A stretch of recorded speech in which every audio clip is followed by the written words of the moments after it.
मेरा नाम गोपाल प्रसाद सारथी है।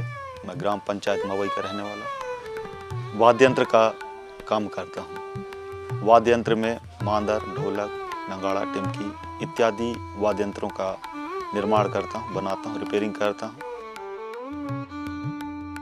इसका घारंग हम कुम्हार के पास से लेके आते हैं।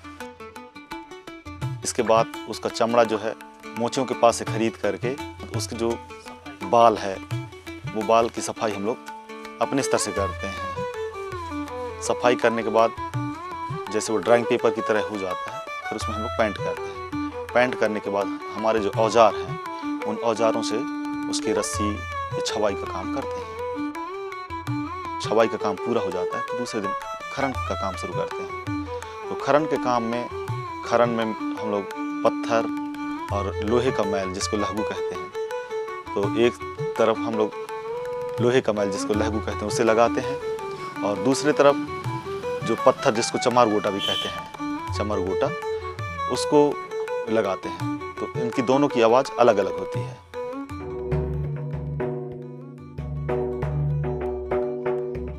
ये सामग्री जो है ना बाजार में उपलब्ध नहीं होता, प्राकृतिक रूप से मिलता है। जैसे जंगल में पुराने समय में पत्थर से लोहे बनाते थे, तो लोहे का जो मैल है ना, वो आज भी जंगल में कहीं कहीं देखने को मिलता है, तो उसी का लहगू बनता है। और कई ऐसी काली मिट्टी या कचरा मिट्टी में वो चमरगोटा कहते हैं जो पत्थर, वो प्राप्त होता है, तो उसी का उपयोग हम लोग खरन डालने में करते हैं। इसकी जो बनाने की प्रक्रिया है वो मैं लगभग 18 वर्ष के बाद से अपने दादा दादी से सीखा है। इसके पहले हमारे दादा दादी इसका काम करते थे।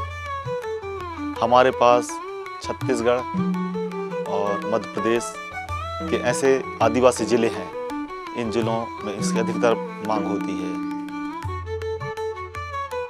हमने अपने दादा दादी से सीखा है तो बच्चे भी हमसे सीखेंगे, यही एक अपेक्षा रखते हैं बच्चों के ऊपर।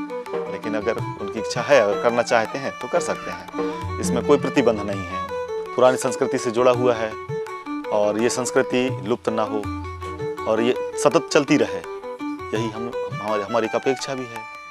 और ये सामाजिक